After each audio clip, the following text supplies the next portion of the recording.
Avec vous sur Sud Radio, bonjour, si vous nous rejoignez, on est ensemble jusqu'à midi pour commenter l'actualité.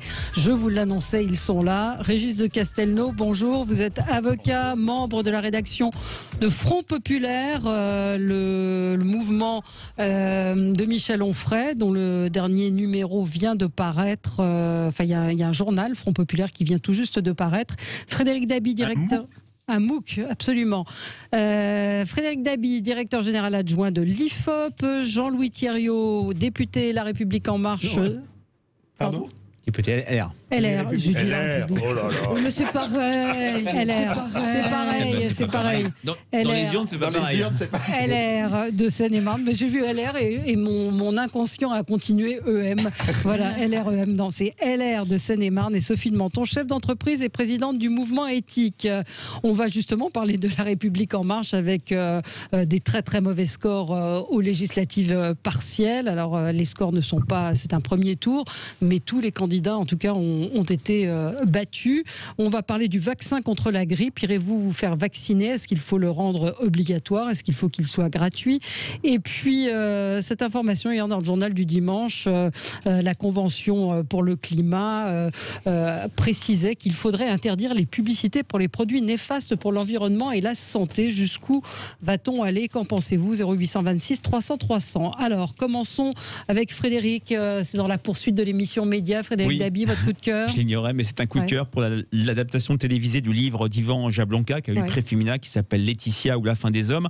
Il y a une mini-série à partir de ce soir sur France 2. On en a parlé tout à l'heure avec Sam Kerman. Avec Sam Kerman, qui raconte ce tragique fait divers, le meurtre en 2011 de la jeune Laetitia Perret par Tony Meillon. Mais je retire le mot fait divers parce que l'intérêt de cette série, alors je n'ai vu qu'une bande-annonce, mais j'ai l'impression que ça... c'est bien en adéquation avec la philosophie d'Yvan Jablonka lors du livre. D'abord, c'est la longueur. Il y a 6 épisodes de 45 minutes. On sort du simple fait divers pour comprendre un fait sur le temps long.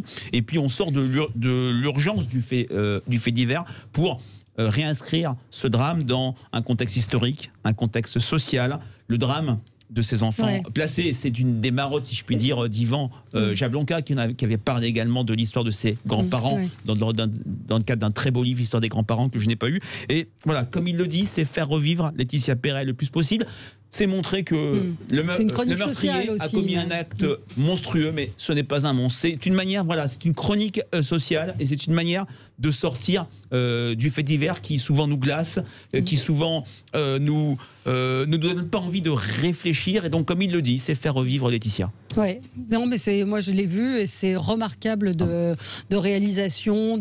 C'est un documentariste, Jean-Xavier de Lestrade, qu'il faut citer, avec des comédiens exceptionnels. Vous en avez marre des faits divers. Mais c'était pas un fait divers. Non, c'est pas un fait divers, c'est au-delà du fait divers. C'est pas la restitution d'un fait divers. C'est pas la restitution, le meurtre en lui-même. Oui, c'est vrai. Il y a eu récemment Grégory Le Marchal, qui d'ailleurs a battu tous les scores sur TF1 depuis très très longtemps.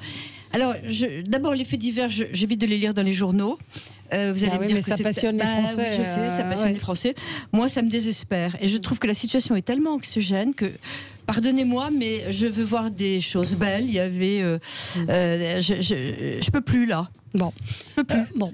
Alors, ça vous je crois que dans la fiction, on peut avoir besoin et envie de voir des choses belles, et c'est pour ça que de temps en temps des films comme Les Choristes ou autres, c'est un vrai bonheur. Ou même Stéphane Bern.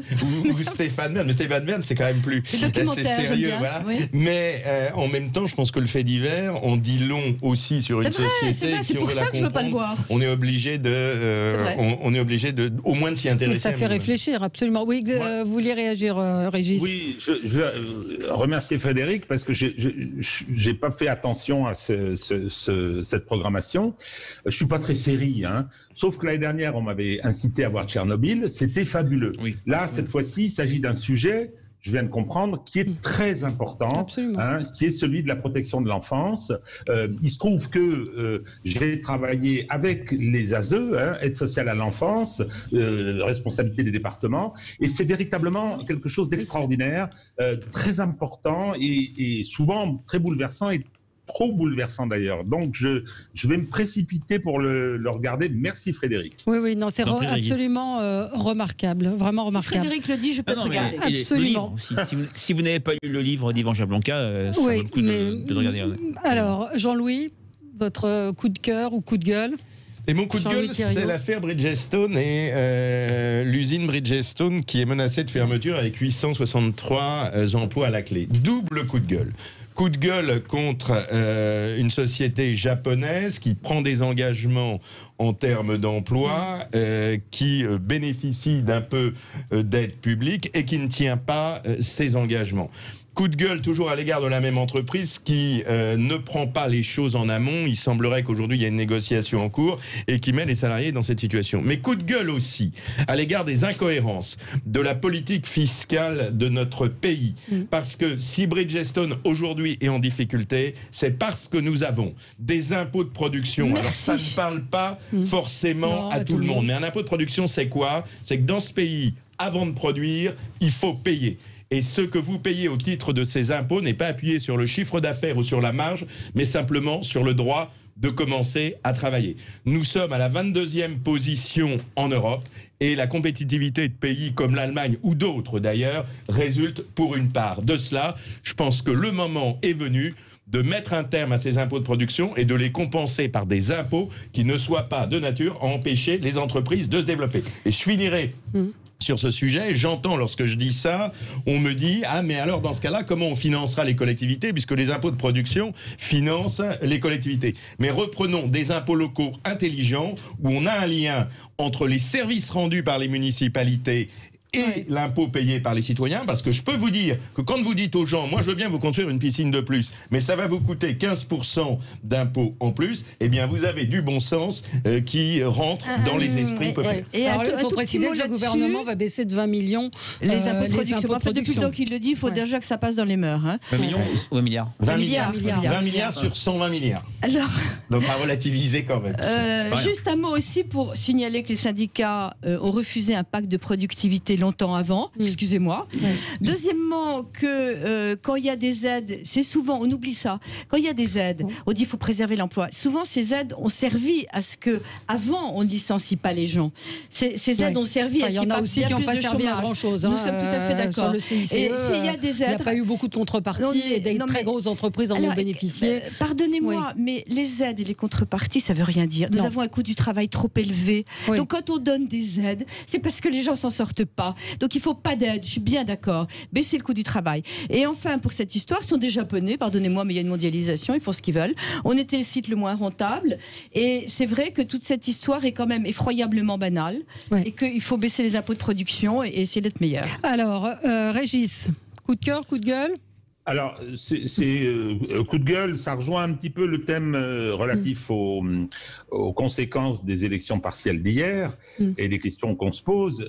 Moi, je suis très préoccupé par les conséquences qu'aurait la prolongation, sur un point particulier, la prolongation de l'état d'urgence sanitaire jusqu'à la fin du mois de mars. Parce que, avant le début du confinement, Emmanuel Macron avait pointé le bout de son nez en s'approchant de Muselier pour demander s'il était possible de construire un consensus politique pour reporter les élections régionales de l'année prochaine, en lui disant écoutez, vous allez avoir de l'argent dans le plan de relance, à ce moment-là, il va falloir être en contrepartie, me débarrasser de cette élection qui est très gênante pour lui, parce que bien évidemment, un certain nombre de ses concurrents vont avoir un test grandeur nature. Je pense à Valérie Pécresse, je pense à Xavier Bertrand, etc. Et donc, il a toujours cette envie de le reporter. Et je l'ai vu dans la presse, je n'invente rien.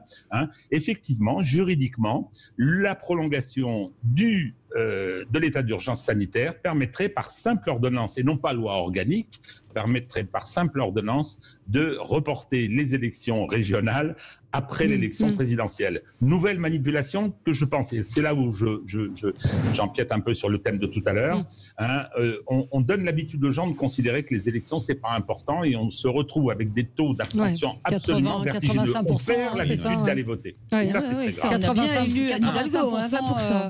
Ah ben il fallait aller voter. Moi je trouve que ce que dit Régis est tout à fait intéressant. En principe, les élections régionales ne vont pas être déplacées, mais c'est vrai qu'il y a eu une tentation du pouvoir et un refus finalement des présidents de région. Moi, là où je partage complètement ce qu'il vient de dire, c'est ce cycle abstentionniste absolument calamiteux que connaît le pays, puisque depuis le début du quinquennat, il n'y a pas eu une élection législative européenne municipales, pourtant le scrutin de référence pour les Français, où l'abstention n'a pas dépassé 50%. Le premier parti de France, c'est les abstentionnistes, alors même que les municipales sont l'élection de la proximité. Est-ce qu'il faut pas alors le rendre obligatoire, et le je vote pense que c'est un vieux débat. Ça ne changera rien. Ce n'est pas que le Covid, c'est l'idée de plus en plus que les Français pensent que voter ne change pas la vie. Il y a une sorte de logique de vanité, le terme est impropre, de vanité du vote. Alors, Sophie, un coup de cœur. Est-ce que c'est vain? Oui, un coup de cœur. Ah, fait du bien un coup de cœur. La colocalisation entre seniors et étudiants. Il y a une jeune femme qui s'appelle Céline Amaury qui a fondé une plateforme qui s'appelle Xenia, Xenia. Et on sait à quel point les étudiants en ce moment galèrent pour se loger, en particulier dans les grandes villes. Ça coûte une fortune, etc. Et en même temps, on connaît la solitude des personnes âgées. Et là, ben voilà, ils habitent dans un appartement avec une personne âgée, contre une chambre, une salle de bain. Il y a des règles de vie commune. Il y a le jeune qui, effectivement, peut donner des coups de main, mais surtout avoir une présence. Et puis, il y a ce rapprochement. Et enfin, je trouve que ces initiatives justement de la société sont très importantes. Ce que j'espère de tout mon cœur, c'est qu'on ne va pas introduire une fiscalisation là-dedans. Ça va être le genre comment il y a un jeune qui habite, ah oui mais il paie 150 €, est-ce qu'il y a un impôt, etc. Non, pitié. Mais en tout cas, cette colocation entre seniors et étudiants, ça marche. Et voilà, éventuellement, ça existe si vous êtes étudiant à Paris, chez Écoutez, vous, Jean-Luc Thiriot. Je bois du petit lait en vous écoutant et j'espère deux choses, c'est qu'on n'ait pas la singularité française qui est de taxer et de réglementer. Ouais. Parce que c'était un projet qu'on voulait porter dans le département de Seine-et-Marne quand j'étais président du département, qu'on essaye toujours de porter, et on avait un groupe d'auxiliaires de vie qui voulait réunir quelques personnes âgées sur un site, quelques jeunes et faire le service à domicile classique. Le problème, c'est que nous étions à plus de 3 personnes âgées dans le même cycle, donc on entrait déjà dans une réglementation particulière. On n'était pas encore maison de retraite, donc ça posait des problèmes. La question était de savoir quel type de personnel était accueilli. Est-ce qu'on a des personnes dépendantes, semi-dépendantes ou pas dépendantes? En plus, les normes n'étaient pas respectées. Bilan, le projet a été ensablé. Je suis en train d'essayer de le relancer et on porte ça dans un petit village qui s'appelle Thomery. Ça doit commencer en janvier. Donc je fais de la publicité parce que c'est vraiment une initiative locale formidable. Mais oui, votre combat est le bon, je le partage totalement. Mais alors évitons de fiscaliser et évitons de réglementer. Un coup de gueule de ma part qui n'est pas très politiquement correct parce que ça concerne les vélos. Les vélos, et alors je rejoins, je ne sais pas si vous avez vu Fabrice Lucchini vendredi dans C'est à vous, je vous recommande de revoir cette séquence parce qu'il a résumé à peu près ce qui se passait. C'est-à-dire que les vélos qui normalement devaient être quelque chose de pacifique sont devenus des gens totalement intolérants, agressifs, qui ne respectent pas les feux rouges, qui vous insultent quand vous êtes en voiture. C'est-à-dire que les automobilistes sont devenus des très très méchants, alors qu'effectivement les voitures quand même ont fait des progrès en matière de pollution, mais ça je n'ai pas une pour le tout bagnole, mais je trouve que les cyclistes, en tout cas à Paris, je ne sais pas si c'est comme ça dans les grandes villes, ne respectent rien ni personne. Alors la cycliste même les piétons sur les trottoirs, c'est absolument c'est terrifiant. Valérie, il y a quelque chose de vrai, mais d'abord les cyclistes sont inquiets parce que dans les voies cyclables qui peuvent être des autoroutes, il y a maintenant des encombrements de cyclistes. À certaines heures, c'est l'enfer. Et puis, moi qui suis une cycliste qui pédale normalement, je suis doublée par des trottinettes électriques, par des vélos électriques qui effectivement vont beaucoup plus vite. J'ai peur. Et alors, je suis désolée, mais je comprends l'agressivité des automobilistes qui ne supportent plus parce qu'il y a des encombrements partout. Franchement, ils se rendent pas compte qu'on est tellement fragile en deux roues, et c'est pas vrai. Ils sont pas aimables, ils ont pas progressé, mais les deux sont en tort. Donc je nous mets d'accord. Mais je trouve que le vélo qu'on aurait pu imaginer comme étant c'est plus des vélos, c'est des vélos électriques. C'est pas pareil. Peut-être. Régis, un avis là-dessus? Vous êtes en province? Oui. Moi, j'ai été cycliste renversé par une voiture avec des blessures assez sérieuses. Ça fait très longtemps, hein, Sophie. Mais je pense qu'il y a un problème sociologique, c'est-à-dire que ces cyclistes des villes, je veux dire, appartiennent à des couches particulières, on les appelle les bobos, etc. Et je crois qu'ils se pensent supérieurs, ils ont une forme de supériorité morale. Ben voilà. C'est une lutte des classes, ça y est, on y vient. Non mais il n'y a pas un truc. Non mais attendez, c'est clair qu'il y a un sentiment de supériorité parce qu'on sauve la planète. Alors un auditeur nous dit les cyclistes, encore une généralité. C'est une observation, Michael. Non, tous je les parle cyclistes. en ville. Hein, oui, en mais ville. c'est en ville. Je parle mais observer ce qui se passe. Des grandes métropoles. Hein, moi, je ne comprends pas pourquoi ils ne respectent pas les feux rouges. C'est un truc qui me sidère. Alors, le fait est, je vais vous répondre, Valérie, pourquoi parfois je ne respecte pas les feux rouges. Parce que quand vous arrivez, si vous voyez qu'il n'y a absolument personne à droite, personne à gauche, et vous êtes à côté d'une voiture. Attendez. Vous êtes à côté d'une voiture. Quand tout le monde redémarre ensemble, le cycliste est souvent mis sur le côté par les voitures, et c'est vrai que c'est difficile. Donc on respecte les feux rouges dans les trajets, dans les grands trajets, dans les autoroutes de cyclisme, mais c'est vrai que dans les petites rues qui se croisent, c'est vrai, on ne le respecte pas toujours. Eh bien oui, Michael, il dit à Bordeaux, devenu ville-musée pour Bobo, les piétons se baladent sur la route et les vélos sur les trottoirs. Bravo. Allez, on se retrouve dans un tout petit instant. On va revenir sur ces législatives partielles qui voient la République en marche s'effriter, et puis on reviendra également sur ces publicités pour introduire les produits néfastes pour l'environnement, et puis finalement la victoire des écologistes tout de même dans cette législative partielle. Ils sont une plus tendance socialistes tout droit que écologistes. Allez, à tout de suite. Avec vous sur Sud Radio jusqu'à midi. Alors ce week-end, les citoyens de 6 circonscriptions françaises étaient invités à se rendre aux urnes. C'était des législatives partielles, conséquence des municipales et de la nomination du gouvernement en juillet. C'est un premier tour, on l'a dit, qui a été marqué par un taux d'abstention phénoménal, près de 85%. Aucun candidat de La République En Marche n'est parvenu à se maintenir au second tour. On a appris ce matin également que le numéro 2 de La République En Marche, Pierre Persson, que moi je ne connaissais pas personnellement, oui, mais bon, numéro 2 de La République En Marche. Personnellement. Pardon ? Personnellement. Voilà, a annoncé qu'il démissionnait de ses fonctions, accusant le parti présidentiel de ne plus produire d'idées neuves. Donc rien ne va plus chez La République En Marche. Oui, alors avant ça, non. Est-ce qu'on peut avoir un point avec Frédéric Dabi sur ces élections ? Alors, rapide. Je relativiserai. Ouais. C'est classique que dans des élections partielles, l'abstention soit extrêmement forte. Mais là, quand ça dépasse 80, 85%, dans le Val-de-Marne, 87%, c'est clairement du jamais vu. C'est aussi classique, traditionnel, que ce soit mauvais pour le pouvoir exécutif. On se souvient en 82 du grand chelem que la droite avait fait sous Mitterrand, où ils avaient gagné 4 élections partielles au premier tour. On se souvient des défaites sous Nicolas Sarkozy, des défaites cinglantes sous le quinquennat de François Hollande. Mais là, il y a quand même 2 points qui me paraissent nouveaux. Un, c'est l'élimination systématique dans les 6 circonscriptions de la République En Marche, même s'ils étaient sortants qu'une seule fois, c'était dans les Yvelines, qui est une circonscription historique qui a beaucoup tourné. Catherine Tasca, Fourgousse et Benoît Hamon. Et le fait que le parti présidentiel soit systématiquement éliminé, ça ne s'était jamais vu. Même sous François Hollande, le PS avait conservé une fois, par exemple dans le Doubs, une circonscription. Ça en dit long sur sa mauvaise connexion avec le terrain, et on voit, comme au municipal, que les sortants résistent bien. À Colmar, LR est en tête, dans le Val-de-Marne, c'est le Parti socialiste, mais voilà, c'est une continuité avec les élections municipales où, clairement, alors que les législatives ne sont pas un scrutin aussi local, que La République En Marche peine à s'installer localement. Alors, Sophie, très honnêtement, d'abord, je trouve inadmissible que les députés de La République En Marche, il y en a quelques-uns qui quittent le navire. C'est invraisemblable. Ils ont été élus, ils se doivent à leurs électeurs. Qui se plaignent qu'il n'y ait pas d'idées neuves, ils ont qu'à en avoir. Parce que je trouve ça extraordinaire. On se barre du parti. Ah non, il n'y a pas d'idées neuves. Qu'est-ce qu'il fout, lui ? Il reste au parti. Pierre Persson, il quitte La République En Marche. Il quitte ses fonctions de numéro 2. Il est député. D'accord. C'est inadmissible d'affaiblir son parti en période de crise.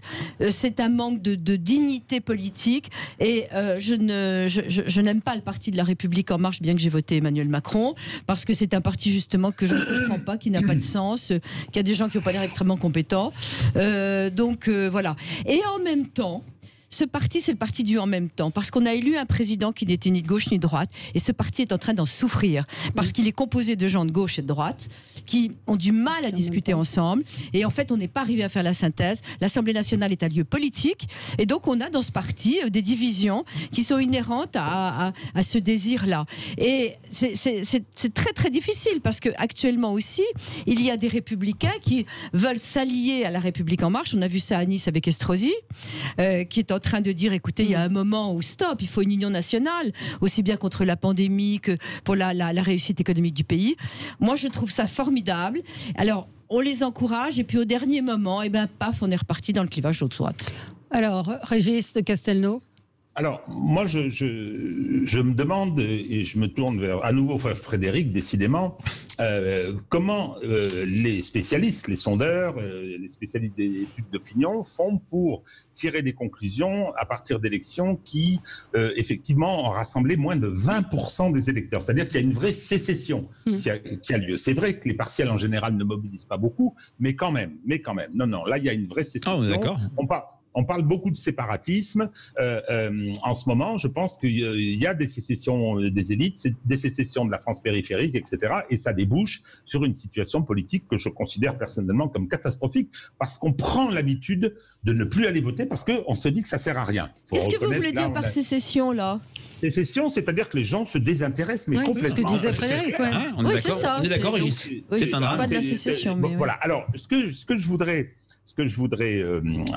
ajouter à ça, concernant LREM. LREM n'existe pas. C'est-à-dire que la forme parti ancienne en France a beaucoup évolué depuis la fin des années 80, le début des années 90, la fameuse loi sur le financement des partis, et c'était des machines électorales implantées qui avaient une histoire, etc. Et on voit bien les difficultés qu'elles ont. C'est parti. La France Insoumise ne va pas très bien. Le Parti Socialiste n'est pas en forme. Le Parti Communiste est devenu totalement groupusculaire.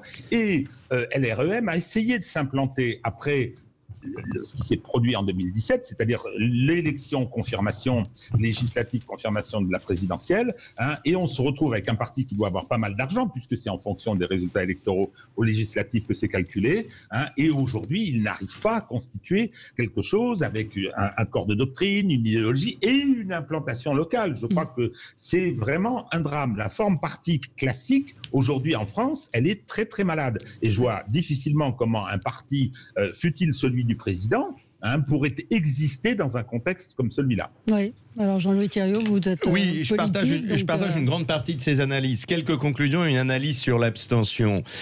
Quelques conclusions. Déroute effectivement de La République En Marche qui n'est présent dans aucune des 6 circonscriptions. Bonne tenue des sortants, qu'ils soient de gauche ou qu'ils soient de droite. Bonne tenue des LR avec les 2 circonscriptions quasiment certaines de gagner, probablement une qui va basculer dans les Yvelines. Et Europe Écologie Les Verts qui ne réalise pas la percée qu'on avait avancée. Quand il y a un sortant socialiste qui tient la route, c'est lui qui passe. Et, comme au municipal.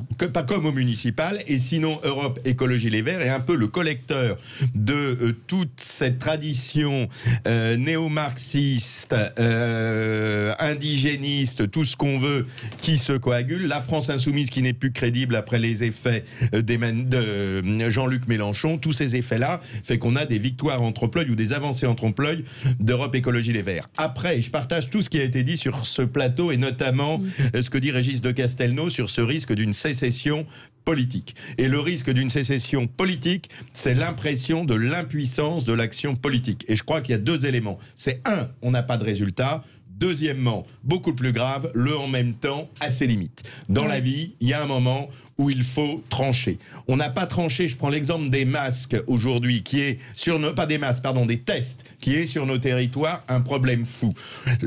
Pour des raisons politiques, on a autorisé les tests massifs sans être capable d'avoir une vraie politique sanitaire en disant on teste les personnes prioritaires, c'est-à-dire les personnes ayant des signes, les cas contacts et les personnels de santé. Un tout petit bémol là-dessus, comment on fait? Parce que s'il faut aller voir un Toubib, je vous raconte pas non plus le déficit de la BBC. Oui, enfin, il y a des circonstances. À la guerre, on ne compte pas l'intendance, on tire les obus d'abord et on fait un emprunt après. Ça a été le cas dans toutes nos guerres. D'ailleurs, on a perdu 20 points de PIB en dépenses publiques. Donc, face à cette urgence, je pense que l'enjeu, il est moins financier. Il faut savoir trancher et dire aux gens qui n'ont aucun symptôme, qui n'êtes pas en contact avec des... Qui leur dit? Mais c'est ce que je reproche au ministre de la Santé. On a un ministre de la Santé pour, on a un ministre de la Santé pour le dire, mais on n'ose pas. Mais c'est pas on n'ose pas.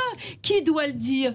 Quand vous avez peur, hypocondriaques qui vont se faire tester 2 fois par mois, quelle est la personne qui a le pouvoir de leur dire non et sur quels critères? Si vous n'avez pas d'ordonnance, si vous n'avez pas de signe, vous n'êtes pas mais testé. Une ordonnance, il faut aller chez le médecin. Ah oui. Bah oui, il faut aller chez le médecin. Là, on quitte un peu le terrain de l'initiative partielle.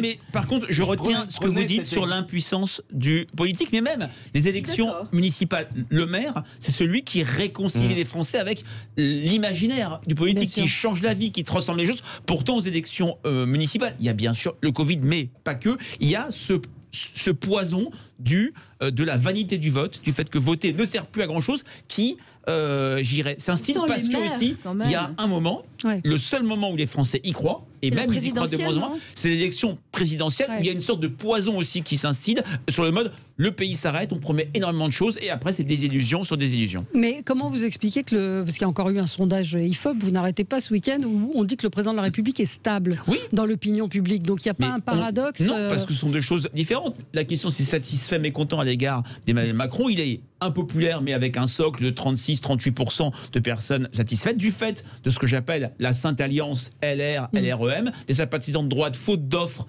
alternatives, et également à gauche. Il n'est pas à zéro à gauche, parce qu'aujourd'hui, ici et maintenant, il n'y a pas de réceptacle crédible au mécontentement majoritaire. Mais en tout cas, c'est vrai que le président garde son socle. Et en plus, le président, il est très mécontent aussi. Et en rappelant qu'une cote de popularité n'est pas nécessairement une intention de vote, parce que c'est vraiment quelque chose qu'il faut toujours avoir en tête. Et Régis, un auditeur pose la question, évoque l'idée d'un soupçon de proportionnel, comme l'évoquait Gérald Darmanin. Est-ce que ça changerait quelque chose? Ça fait 10 ans, ça aussi. Oui, c'est ça. Et le soupçon sera insuffisant, nous dit-il. Oui, enfin, vous savez, les modes de scrutin, on peut faire des projections, on peut calculer ce que ça pourrait donner, etc. C'est, à mon avis, c'est un faux débat. Hein.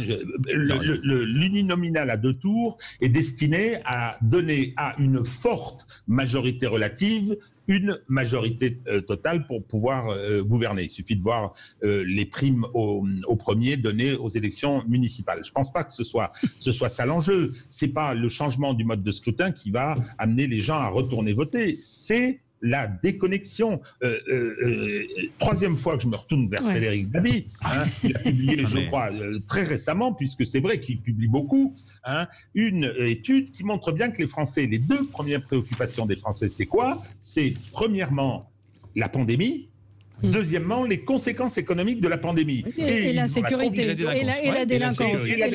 Tout à fait. Et la sécurité. Alors ça, sauf que, alors justement, ça c'est très intéressant. Premier, pandémie. Deuxièmement, crise économique. Il considère que les politiques, entre guillemets, les gens pour lesquels on devrait voter, n'ont pas de prise sur ces choses-là, sauf sur un certain nombre d'éléments quotidiens. Sur l'insécurité, ça c'est autre chose. Sur l'insécurité, il pense que oui, il faut qu'il y ait une action politique, mais pour l'instant, c'est plutôt le Front National qui est relativement hégémonique dans les couches populaires, et la droitisation avec Darmanin qui fait qu'on essaie de récupérer des voix à ce moment-là. Mais je ne pense pas que tout ça, en l'état actuel des choses, puisse peser sur des élections locales qui ne sont que le reflet d'une déshérence politique, mais assez considérable, et pour un pays comme la France, à mon avis, très inquiétant. Oui. Vous savez, simplement sur la désespérance politique et le besoin d'action politique. Je crois qu'en fait, ce que veulent les Français, c'est qu'on remette la politique au cœur des choses, c'est-à-dire qu'on casse les lourdeurs bureaucratiques qui nous empêchent d'agir. Vous avez assisté tous à Tesla inaugurer à Berlin, en grande pompe, une usine. On a failli les avoir chez moi en Seine-et-Marne. La difficulté d'arriver à obtenir rapidement les décisions administratives pour l'ouverture fait que les Allemands ont ouvert le tapis rouge et l'ont ouvert, et je crois que les Français ne se réconcilieront pas avec la politique tant qu'ils ne verront pas que les élus à la tête des exécutifs peuvent agir vite et fort sans être enchaînés dans ces paralysies bureaucratiques. C'est la raison de ce désenchantement, et les entreprises en souffrent terriblement. Entre une décision et la réalité des choses, il se passe 7 ans. Oui, donc c'est très long. Et on se souvient que lors de son discours de politique générale, Jean Castex avait parlé de cette intendance qui ne suivait pas. C'est un défaut que les Français ne voient pas réellement parce qu'il y a cette vision performative du politique. Quand dire c'est faire, mais il y a ce problème de l'intendance qui ne suit pas, notamment sur l'application des lois et sur les lourdeurs administratives. Allez, on se retrouve dans un tout petit instant. On va parler donc de ces publicités que certains voudraient interdire pour les produits néfastes pour l'environnement. On dira un mot des écologistes. Il y en a encore un qui a fait une jolie sortie ce week-end. À tout de suite avec vous sur Sud Radio pour le 10h midi. Alors, faut-il interdire les publicités pour les produits néfastes pour l'environnement et la santé? Les pubs pour les fast-foods, pour le Nutella entre autres, les voitures thermiques. La ministre de la Transition écologique serait en train de préparer un texte de loi pour encadrer, voire même interdire, dans certains cas, les publicités présentant des produits nuisibles pour la santé et pour l'environnement. C'est un texte qui est inspiré de la Convention citoyenne qui plaidait pour la régulation de la publicité et de réduire les incitations à la surconsommation. Donc, je m'étouffe. Oui.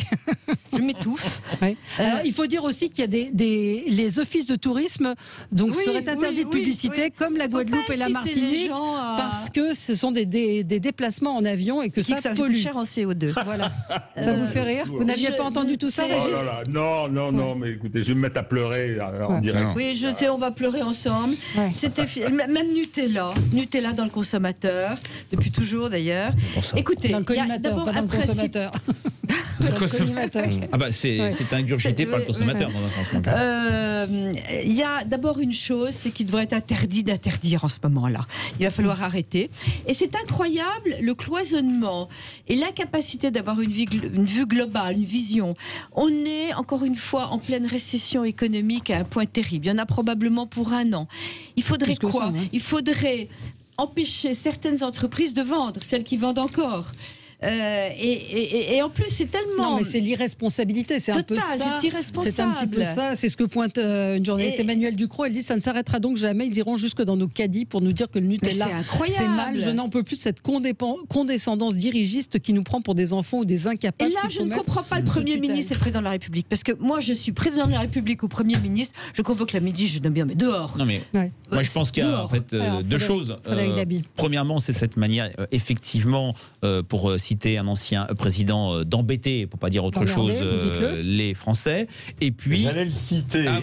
Georges Pompidou, arrêtez d'emmerder les Français. Disons-le tel bien. Vous l'avez dit. Et puis, il y a, c'est vrai, cette faible confiance accordée à la responsabilité individuelle. Les gens savent que manger du Nutella, c'est absolument délicieux, mais que faire manger ses enfants que ça, ce n'est pas bon. Enfin, je pense qu'il y a une certaine prise de conscience. Il y a une ligne en dessous en disant attention, les produits sucrés. Il y a quand même une prise de conscience. Maintenant, qu'à titre personnel, trop de pubs parfois agacent, énervent, mais c'est vrai que c'est une arme économique. C'est vrai que les Français, contrairement à ce que vous dites, Sophie, ont conscience qu'une crise terrible est en train d'arriver. On n'est pas du tout dans le contexte 2008-2009 où la crise était arrivée par surprise, puisque pendant 8 mois après la crise financière, il ne s'était rien passé. Le chômage avait augmenté en décalé. Là, on sait que ça arrive. C'était le coup de gueule de tout à l'heure sur Bridgestone. Donc voilà, maintenant, c'est vrai qu'il y a cette façon de infantiliser les gens, du Premier ministre qui parle de papy et de mamie. Et puis c'est vrai qu'avec les gestes barrières, c'était notre enquête de la semaine dernière,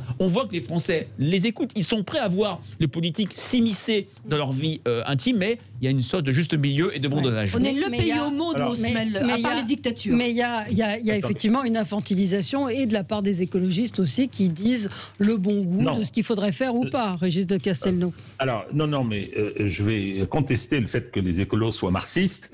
C'est absolument faux. Mais non, ça, c'est un détail. Eh ben oui. Ils sont pas marxistes, ils sont quoi? J'attends une cauda venenum, non? Ça va être un petit peu compliqué. De la même façon, de se définir marxiste, c'est un peu compliqué. Je me range dans cette catégorie, mais bon. Non, c'est pas le sujet. Je partage cette idée d'infantilisation, d'irresponsabilisation, c'est-à-dire qu'on prend en charge désormais. On vous dit chez vous, pas plus de 6, c'est tout, mais ça devient insupportable. Mais sur le fond, je pense qu'il y a une vraie question, c'est-à-dire que si on veut ne serait-ce que réglementer et réguler, qui va prendre la décision ? Moi, j'ai vu une petite séquence aux universités d'été du MEDEF où le pauvre Jadot s'est fait exécuter proprement, c'était jubilatoire, par la patronne de la FNSEA à propos de la filière betterave. On a tué et on est en train de tuer la filière betterave alors qu'on était des premiers du monde dans le domaine du sucre parce que on a considéré que les néocotinoïdes, je ne sais pas trop comment ça se prononce, effectivement, devaient être immédiatement arrêtés complètement, ce que nos concurrents ne font pas. Et je pense que c'est pareil pour le glyphosate, etc. C'est-à-dire qu'il y a ces sujets où, pour la 5G qui détruit des cerveaux, nous dit-on, pour un certain nombre de sujets, il y a une forme de bataille irrationnelle, extrêmement vive d'ailleurs, hein, on le voit avec les véganes, qui fait que ça irrigue les débats et ça amène les politiques à des prises de décision, hein, qui sont des prises de décision clientélistes ou pour faire plaisir à l'opinion publique et qui vont à l'encontre des intérêts du pays, mais à l'encontre de la simple rationalité. On va interdire les publicités pour les méchants produits. Qui va décider ce que sont les méchants produits? Qui?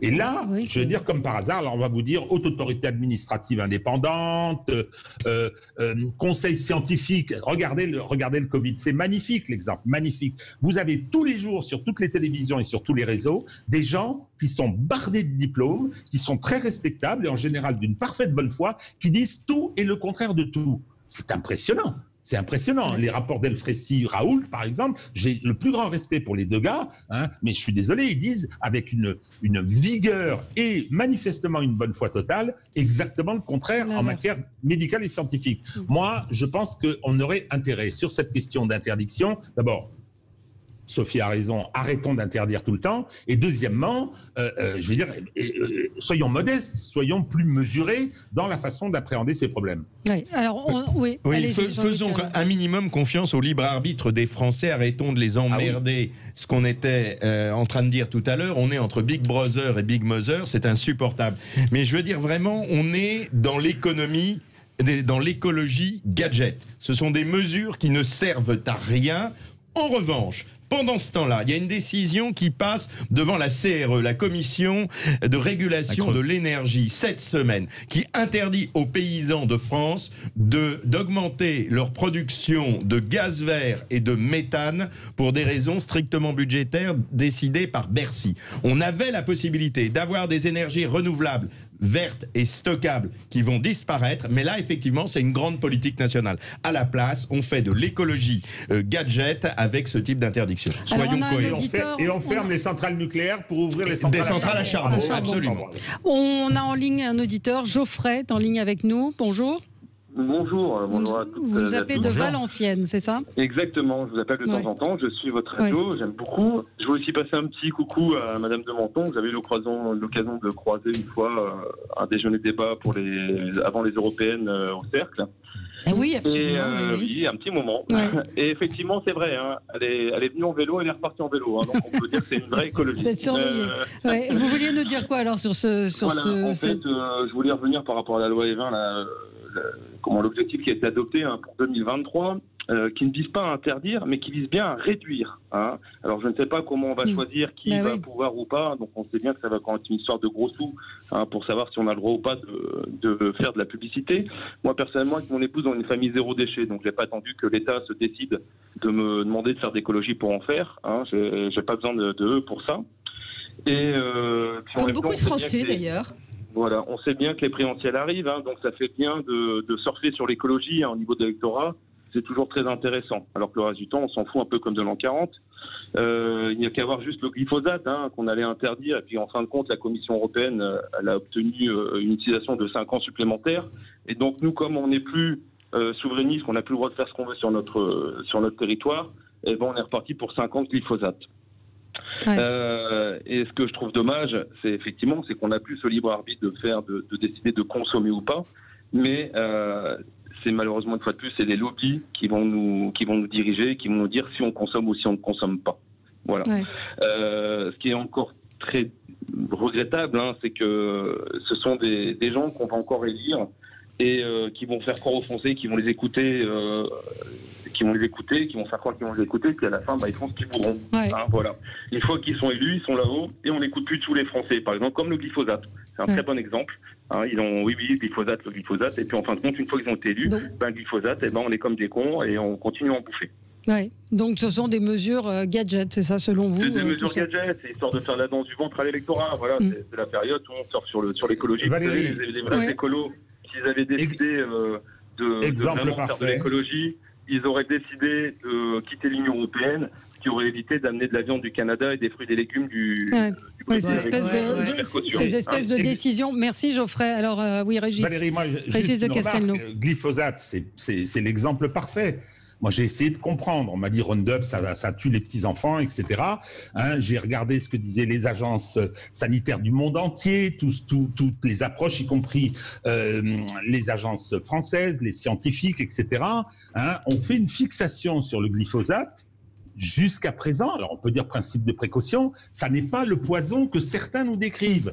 Donc si effectivement les décisions concernant le glyphosate ne sont pas celles qui auraient plu à votre interlocuteur, personnellement elles me plaisent, voyez-vous. Donc il y a aujourd'hui un vrai problème d'appréhension de ces questions et de traitement ensuite des incertitudes scientifiques, hein, parce que le glyphosate c'est devenu une fixation impressionnante, quoi. C'est-à-dire qu'on dit, je suis désolé, je suis tout à fait désolé, et les agriculteurs le disent, la FNSEA le dit, ce produit n'est pas le tueur qu'on nous présente.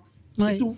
Alors, revenons. On se trompe peut-être, hein, mais revenons donc à ce texte de loi. Est-ce que vous pensez Frédéric Dabi, qu'il a des chances d'aboutir quand on voit déjà le pire est toujours certain. Non, oui, le pire est certain, mais je pense que voilà, c'est plutôt un ballon d'essai. Il y a eu quand même une certaine irritation de l'opinion publique là-dessus, puis des oppositions. C'est vrai que la majorité cherche, comme c'était dit tout à l'heure, à ne pas se fracturer plus.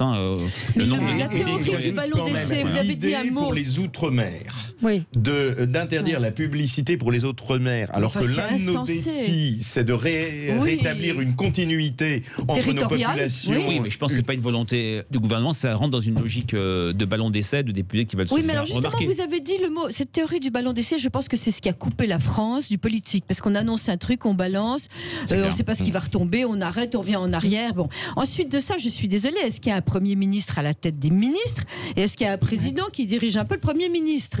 Je veux dire qu'il y a une politique gouvernementale incompréhensible. Comment est-ce qu'une ministre peut sortir ça? Parce qu'on a beau dire, tout ce qu'on veut sur les nécessités écologiques, proposer encore des lois et brider la publicité en ce moment est une aberration. Comment vous expliquez, une aberration totale pour les chaînes de télé, pour tout. La baisse de popularité du Premier ministre, c'est-à-dire qu'on sent, enfin, je ne sais pas, c'est très impressionniste ce que je dis, mais qu'il y a eu plutôt que les gens étaient plutôt satisfaits c'est vrai. Et que maintenant ils le prennent Alors, il a quand même un niveau élevé supérieur au président de la République. Il ne faut pas oublier, Valérie, que les Français ne le connaissent pas encore beaucoup. Ils découvrent Jean Castex, il a des vrais atouts en termes de proximité et d'autorité, mais c'est vrai que les Français peinent à l'associer à des décisions, des prises de parole, et il y a des effets un peu pervers du bougisme qu'on a vu, donc ces multiples déplacements où peut s'installer la critique, il se déplace, il va sur le terrain, il parle, mais quid des actes? En tout cas, je dirais que la cote d'alerte pour lui n'est pas du tout atteinte, et il y a beaucoup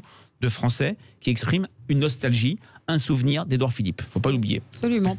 On l'a oublié celui-là pour les élections, c'est vrai. Oui, mais je crois qu'il n'a pas du tout envie d'y aller, de ce que ça peut venir. Dire. Écoutez, merci à tous les quatre. Merci d'avoir débattu. Dans un instant, vous retrouverez André Berkoff et on se retrouve demain. Très bonne journée sur Sud Radio.